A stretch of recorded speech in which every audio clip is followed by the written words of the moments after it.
بسم اللہ الرحمن الرحیم. السلام علیکم. ابتدا رب العزت کے نام سے جس نے جان دی جہان دیا، اور درود و سلام محمد والی محمد پر. آئین ان کے ساتھ ناصر نقوی حاضر خدمت ہے. ناظرین، دنیا میں بڑی ہلچل ہے. امریکہ کی دھمکیاں، اب امریکہ کو بھی دھمکی آ گئی. یہ کہاں سے آئی یہ بھی آپ کو بتاتے ہیں. اور وارننگ پر امریکہ خاموش، لیکن خطرہ بھی ٹلا نہیں. انٹرنیشنل میڈیا یہی کہہ رہا کہ خطرہ نہیں ٹلا، کیونکہ ٹرمپ قابل اعتبار نہیں.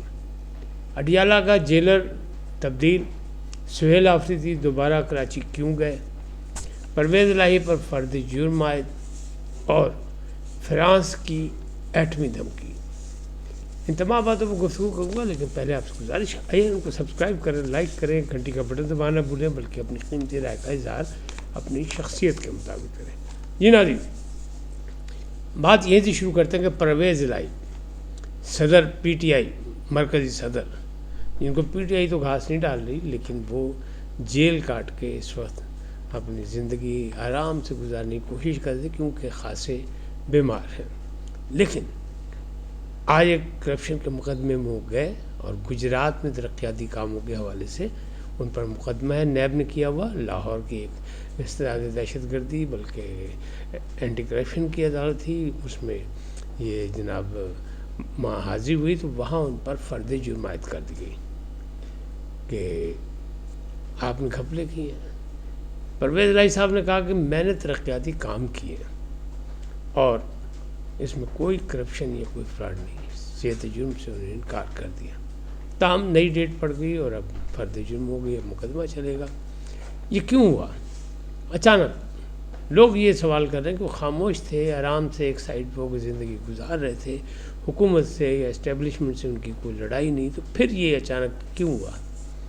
تو ان کے معاملات ابھی سیدھے نہیں ہوئے. اس کا مطلب یہی ہے، اور اس کے دو تین وجوہات ہیں. ایک تو مونس الہی صاحب ہیں، ان کے صاحبزادے جو کہ اربوں روپے لے کے اسپین میں موجیں مار رہے ہیں، موج مستی ہو رہی. ایک تو وہ ہے.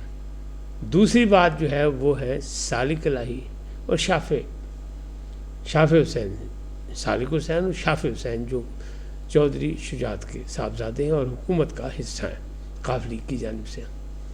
تو گجرات کے معاملات پہ وہ یہی چاہتے ہیں کہ مونس الہی تو آؤٹ ہو گئے، پیسے ویسے لے کر نکل گئے باہر، تو پرویز الہی بھی کسی طریقے سے سزا یافتہ ہو کر آؤٹ ہو جائے، نااہل ہو جائے. میرا خیال ہے کہ ان کا یہ خیال ہوگا.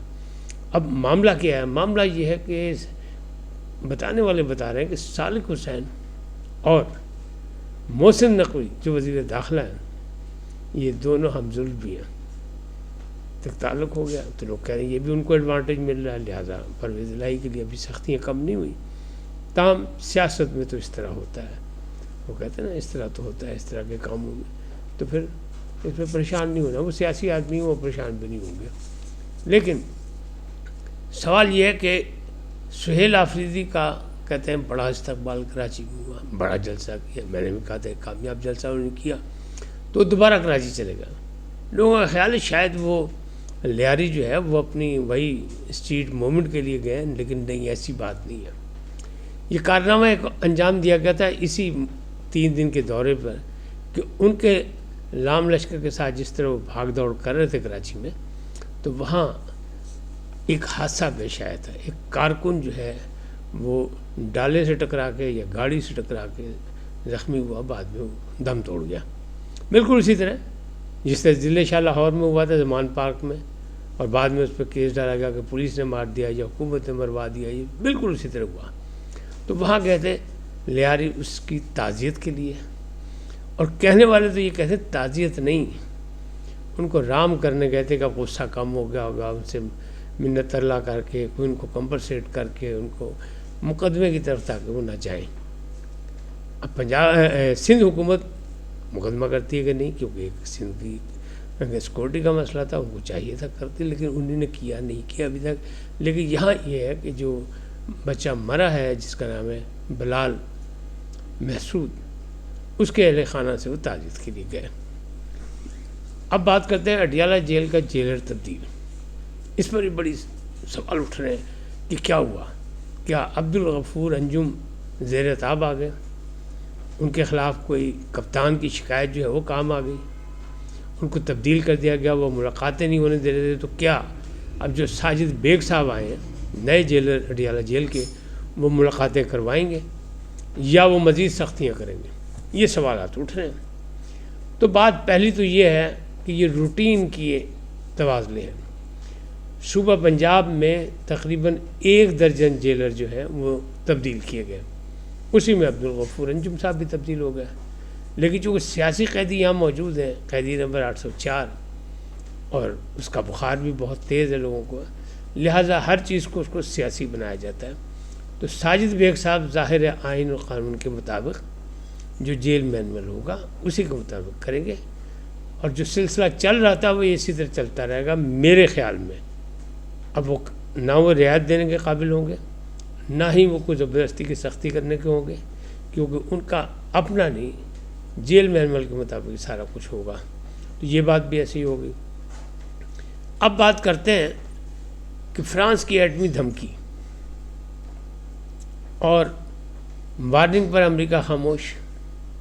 وارننگ کس نے دی اور دھمکی کس نے دی؟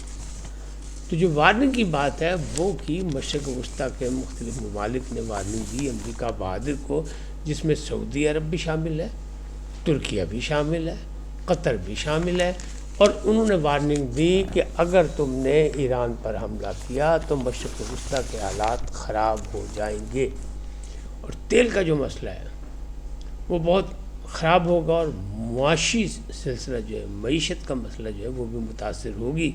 لہٰذا سعودیہ نے، عمان نے، قطر نے باقاعدہ وارننگ دے دی امریکہ بہادر کو، اور امریکن میڈیا یہ کہتا ہے کہ ٹرمپ بالکل تیار تھے، فوجوں کو تیار رہنے کا حکم دیا تھا، اور ان کا تیاری تھی، اور انہوں نے جناب ایک خاص جزیرے میں اپنا اہم ترین اسلحہ بھی پہنچا دیا تھا، اور مختلف علاقوں سے، مختلف شہروں سے، مختلف ممالک سے انہوں نے اپنے شہری بھی واپس بلا لیے تھے۔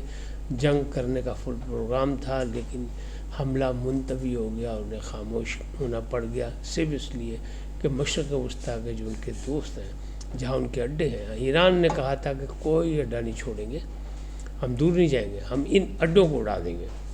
تو ایران پر اگر حملہ کیا تو آئل مارکیٹ جو ہے اس کو شدید جھٹکا پہنچے لگے گا، لہذا معاملات جو ہیں پھر سدھارے نہیں جائیں گے۔ لیکن میڈیا بھی اور دفاعی تجزیہ کار بھی یہ کہتے ہیں کہ جناب ٹرمپ اپنی بات سے پیچھے نہیں ہٹتا، وہ حکمت عملی چینج کر لیتا ہے، یو ٹرن لے لیتا ہے، لیکن کسی حد تک وہ اپنی بات کرتا ضرور، یہ کسی نہ کسی طریقے سے ہوگا۔ اس نے حالانکہ خود بھی یہ بیان دے دیا کہ ایران میں وہ جو پھانسی والی بات تھی وہ ختم کر دی گئی، وہاں تشدد جو کیا جا رہا تھا مظاہرین پہ اس کا بھی ختم ہو گیا، لیکن ہم رپورٹ لے رہے ہیں کہ کیا سچ مچ ایسا ہوا ہے کہ نہیں۔ دوسری جانب اس نے یہ کہا کہ جو کہا جاتا ہے رجیم چینج، اور رضا شاہ پہلوی یعنی شہزادہ رضا شاہ پہلوی ان کو لایا جائے گا یہاں پہ، اور رجیم چینج ہوگی اور حکومت کی تبدیلی۔ تو ٹرمپ نے خود بیان دے دیا کہ میں سمجھتا ہوں کہ رضا شاہ پہلوی اچھا آدمی ہے، بہتر آدمی ہے، لیکن وہ ایران کا وزن جو ہے نہیں سنبھال سکے گا اور توازن قائم نہیں رکھ سکے گا، اس میں اتنی صلاحیتیں نہیں۔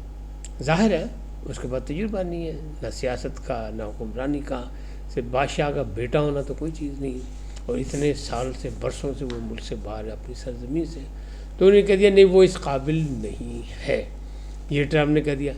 لیکن کہنے والے یہ کہہ رہے ہیں کہ ٹرمپ دائیں دکھا کے بائیں، یعنی جیسے ریسلنگ میں ہوتی ہے یا کشتی میں ہوتی ہے اس طرح کی وہ کشتی کرنے کا عادی اور خود ریسلر ہے، لہٰذا اس پر یقین نہیں کیا جا سکتا، اعتماد نہیں کیا جا سکتا کہ نہیں جی یہ حملہ جو ہے منتوی ہو گئی ہے۔ تاہم ایران نے کہا کہ جی ہم تیار ہیں، بلکہ اس نے یہ بھی اعلان کیا، کل بھی میں نے آپ کو بتایا تھا کہ اب مذاکرات نہیں، اب جنگ کے لیے تیار ہے، اور جس نے جنگ کرنی وہ کرے، پھر ہم جو کریں گے وہ بھی دنیا دیکھے گی۔ تو معاملات یہاں تک چلے۔ اب امریکہ کو کس نے دھمکی دی؟ امریکہ کو دھمکی دی فرانس کے سربراہ نے۔ اس نے کہا یورپ میں واحد جو ایٹمی طاقت ہے وہ فرانس ہے، اور یورپی ممالک جو ہیں برادرانہ تعلقات ایک دوسرے سے رکھتے ہیں، یعنی سب اتفاق ہیں کرتے ہیں، متفق ہیں ایک پالیسی پر۔